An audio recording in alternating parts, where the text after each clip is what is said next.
Our topic of the day is the anatomy of a miracle, the essential steps to creating a miracle. And the reason I made it is that the idea of a miracle is so spiritual and magical and a bit nebulous. But what if we could make it more real and practical? What if we could identify the basic forces at play, the energetic and physical toolkit that each human being has access to, and then use those tools systematically and deliberately to create what we want? So if you search on YouTube for how to manifest a miracle, let's say, you get lots of good videos. They tend to be very spiritual and they tend to be good. You could also search for how to be a success or how to reach my goals. And with those videos, you get a little bit more of a practical, grounded approach. This video is a combination of those two approaches because I'm a combination of those two approaches. I've had fairly steady progress and achievements academically, professionally, and athletically throughout my life, and those took systematic planning and decades of hard work. I also had a big spiritual crisis and breakthrough in my 30s, which gave me a much deeper knowledge of the energetic side of the human experience. Okay, so what is a miracle? It's an extraordinary event that's thought to be an act of God because it's unexplainable by current science or mainstream wisdom. And, it's obviously a tall order to list the steps to creating a miracle. I mean, and it's even a bit presumptuous. And I'm certainly not claiming any religious authority here. It's just that what I love to do as an individual is take complex intellectual concepts or super esoteric spiritual ideas and turn them into very clear, absorbable ideas and nuggets that are more understandable. So when we talk about creating a miracle, we're talking about manifesting something, right? But creating a miracle is manifesting something truly extraordinary.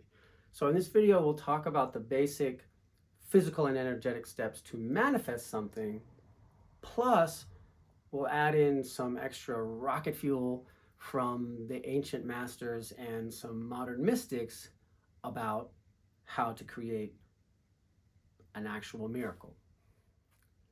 So this video is called the Anatomy of a Miracle, but it could also be called How to Manifest What You Desire, or How to Access Your Full Power, or How to Become Aware of Your Full Humanity, because those are all really the same thing. Consider this reality that's a bit unsettling. Our power to create and to manifest is working all the time. It can't be shut off. Every thought and word that comes out of us is a prayer that is being broadcast to the world, and it's initiating the creation of new realities. We are creation machines.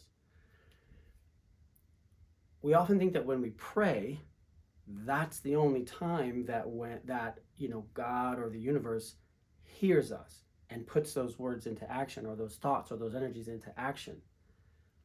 But in reality, we're creating all the time. The thoughts that you have when you wake up in the morning, they're generally the same.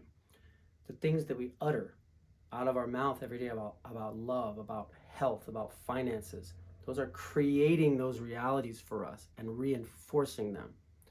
The self-talk that we have throughout the day in our heads, very powerful.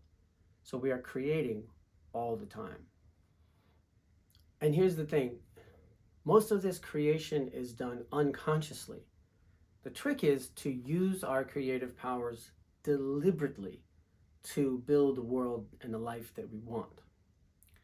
And there are two general aspects, two general categories of ways to create what we want, to create a miracle. That is managing the energy and managing the physical world.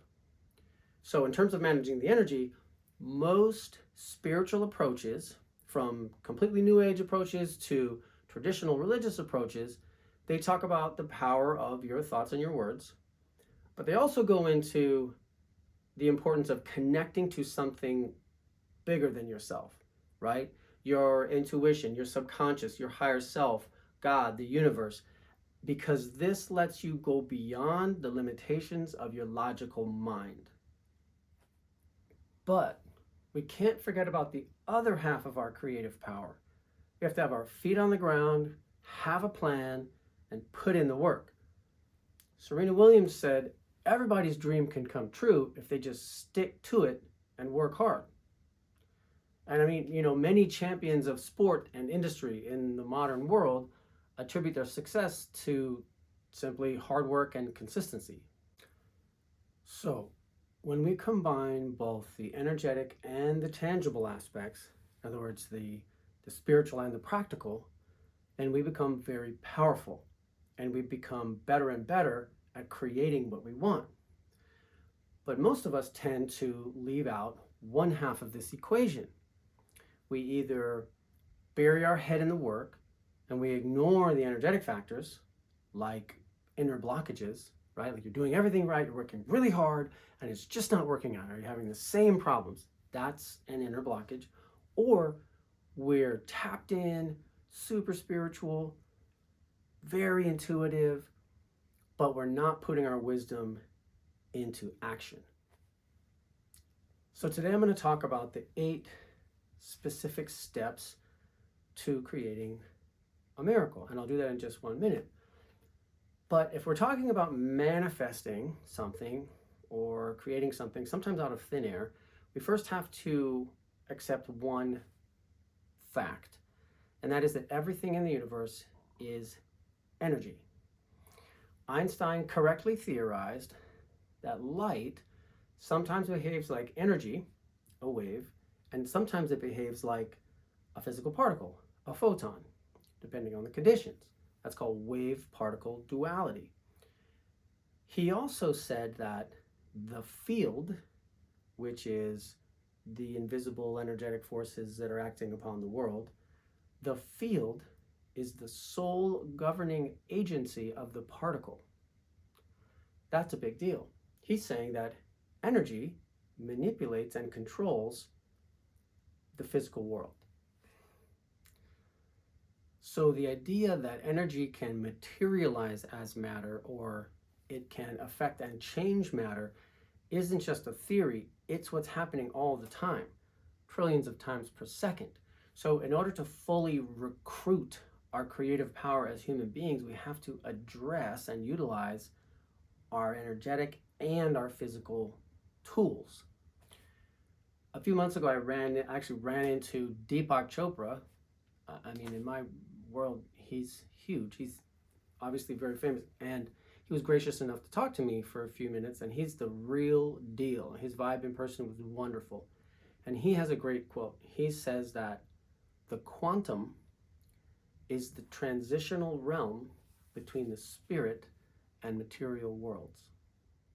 And what Deepak and Einstein are suggesting in their own ways is this: the energies that we each produce, thoughts, emotions, beliefs, words, each have a vibrational signature, and that vibration affects physical reality and can manifest into physical reality. And this is really the definition of and the foundation of the idea of metaphysics, which sort of means beyond physics.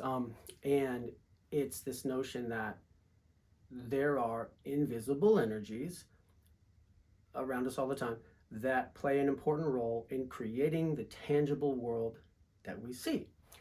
And there is some basic evidence of this. For instance, stress is the #1 cause of illness in the Western world. And there are many documented cases of people being spontaneously healed by falling in love, or even just through consistent laughter, kind of a famous case or a few cases. Also, the famous book, The Hidden Messages in Water, by a Japanese scientist, Matsuro Emoto, showed that the thoughts and emotions and words that we project onto a simple glass of water dramatically affects the structure of the bonds of that water. So in this video, let's look at miracles not as isolated, inexplicable events, but as the outcomes of real forces and divine forces that each of us plays a part in marshaling. Now, I'm going to talk about 8 specific aspects to creating a miracle, and really each of these deserves a lot more attention. I'm going to hit them lightly in this video, but actually I do have separate videos about a few of them where I go much deeper. Okay, the first core step in creating a miracle is match the vibration of what you desire. The fact that you're watching this video means you've probably heard of this idea before. In order to manifest anything or bring anything into your life, you must match its vibrational frequency. In simplest terms, become what you desire and or feel the feelings that you already have what you desire. If you want a successful, loving, balanced life partner, then become successful, loving, and balanced, and you'll match with someone like that. If you want a princess, become a prince. It's irrational to expect something that you don't match with to be drawn into your life. It's as simple as that. And it's the same with wanting $10 million or wanting to have the body of your dreams. And in order to vibrationally match those things, often first you have to remove judgments, fears, blockages about having those things. And actually, we'll go into that more in a minute because that's actually one of the next steps. And here's the key concept. What we are feeling is even more important than what we are doing at any given moment. If you're doing the right things, but you are feeling emotions like desperation, anger, frustration, that's a massive blockage to getting what you want. It's like static in the system. You have to train yourself to feel the positive emotion of actually having that which you desire. Taking these steps will shift your vibration to match better what you want and draw it to you.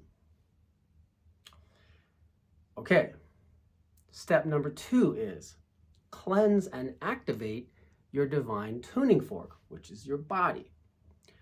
Most of what we hear about cultivating miracles centers around spirituality and mentality, and rightly so. But we tend to forget about the basics, the fundamentals, ground zero, your body, your vessel for receiving whatever divine power and wisdom is raining down upon you. Some people are good at tuning into it and others are not. Just like radio waves are all around us, and some people have big antenna and others don't.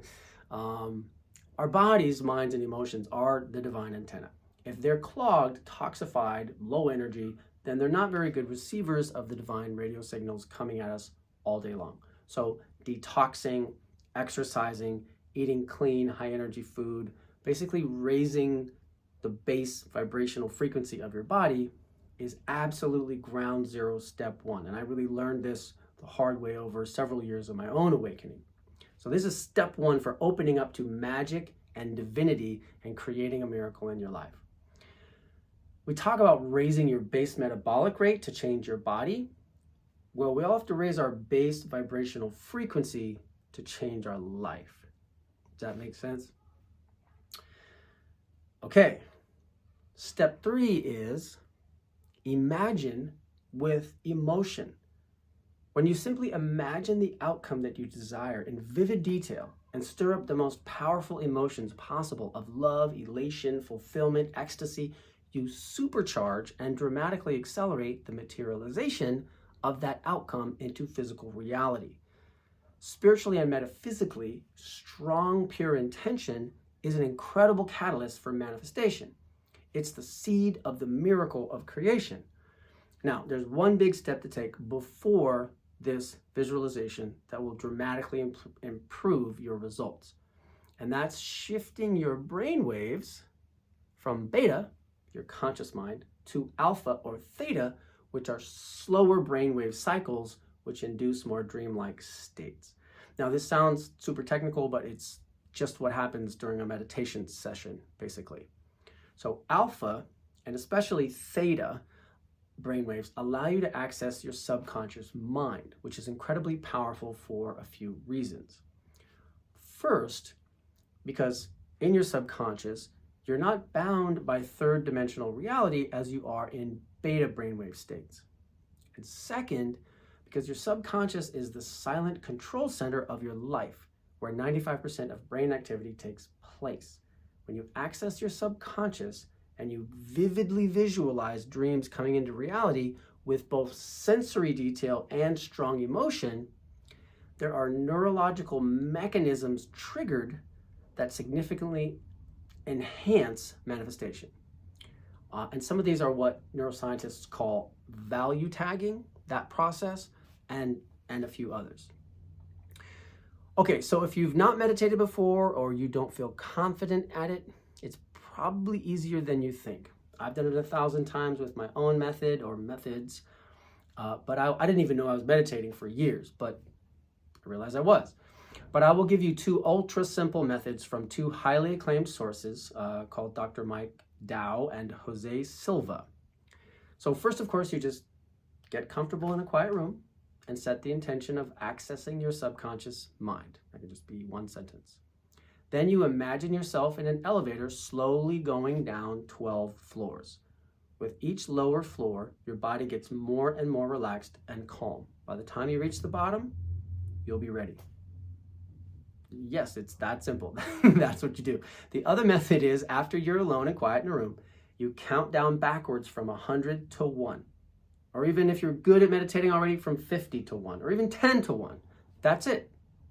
Now, if thoughts or concerns enter your mind, don't fight them. Just return to focusing on the elevator or the counting. And the more you do it, the better you'll become.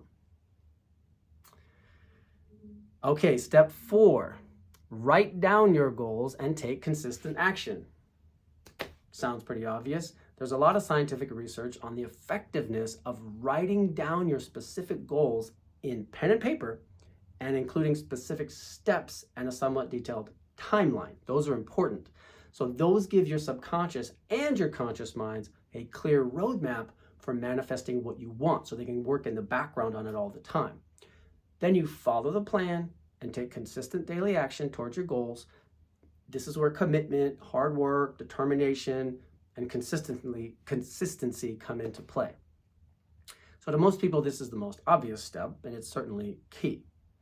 But to maybe the most spiritually attuned people, sometimes they're such champions of energetic realms and other dimensions that they forget to get grounded and do the daily work towards their goals. But there's really no substitute for it. So step number 5 is cultivate true knowing. Now, this might be the most important step on this whole list, so I've nestled it in the middle here like a little treasure. One of the elements that helped the greats in history to be able to instantly manifest what they wanted is that they called it forth with a true knowing that it already existed in energetic form and would hence manifest physically. Now, I'm not a biblical scholar, but there are 2 Bible verses that really speak directly to this concept. Mark 11:24, therefore I tell you, whatever you ask for in prayer, believe that you have received it and it will be yours. And Philippians 4:6, do not be anxious about anything, but in every situation, by prayer and petition, with thanksgiving, present your requests to God. So having gratitude for what you desire is one way of trusting that its creation has already been initiated and that it already exists. Some say that's what creates the initial desire in us, that we can feel that this thing that we want already exists and we crave uniting with it. So the first step is to ask for something with the gratitude that it already exists. The second step is to developing true knowing is to tap into your higher self. This is synonymous with shifting into your subconscious mind or into your soul. Your conscious mind is good at processing things in the 3rd dimension, but to access true knowing, the mind is more of a hindrance than a help. Your higher self is infinitely wise and limitless. You have to access your spiritual faculties to connect with true knowing. And I personally believe that true knowing is a key part of manifesting what we call miracles. So how do you do it? One way is to use the meditation techniques that I described above to shift your state. Then with your eyes closed, imagine yourself floating above your body and looking down at your body and at the life you live. By gazing down at yourself, you see that there's a you separate from the identity and body and life that you've become attached to. That's a critical perspective shift because it makes you limitless and unbounded to anything in the physical world. From that liberated place, you can more easily connect with your higher self and ask for guidance, knowing, truths, help, etc. Sixth on this list is supercharge the power of your words. Words are an incredibly powerful creative force, but often we use that force incorrectly. As it says in the 4 agreements, we must be immaculate with our words. Or as I rephrase it, be deliberate with your words. Because whatever we say immediately begins to manifest.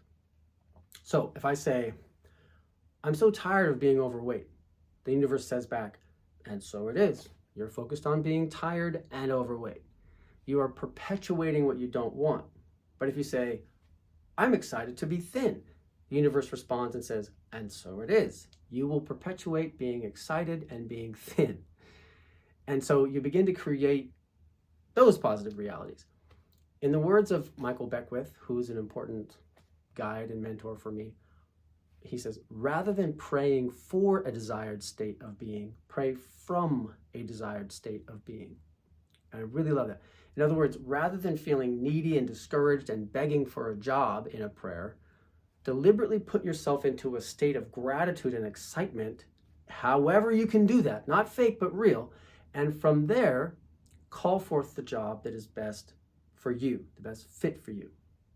Then as you become more aware of how to use the power of your words, create a few powerful affirmations that you repeat every day. The key is that the affirmations are not only positive, but true.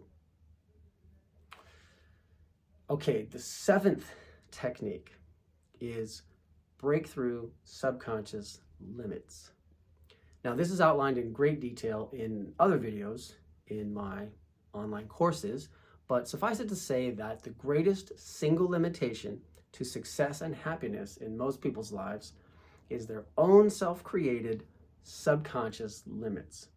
So learning how to dismantle these limits and replace them with beliefs that empower you is often the most transformative event or process in a person's life. It can definitely be experienced as something miraculous. Okay, 8th, get good at deliberately changing your state. That is, get good at feeling good. Tony Robbins is an expert at this, and it's the core of his ideology. I went to one of his in-person events earlier this year. It's often more simple than what we think also. Play your favorite song, dance around a bit, be like Mary Poppins, right? Think about a few of your favorite things. So when you're in a good mood, your energy field literally expands, and I never use literally wrong, so you have access to more insights that can help you move forward toward your dreams. An excellent way to shift to a positive state immediately is to express forgiveness and gratitude. This frees you from lower vibrations of regret, guilt, anger, resentment, which keep you cycling in low energy patterns and can restrict higher manifestations from taking place in your life. It also primes you to receive. So this shift works immediately as well. So hopefully, like me, you can feel the power in the steps that we've just talked about. They're triggering real, energetic, spiritual, and biophysical mechanisms in each of us that affect the world and our lives. So, I hope you've enjoyed this video. As usual, I will remind you that there is much more content on my YouTube channel, on my website, and in my online courses.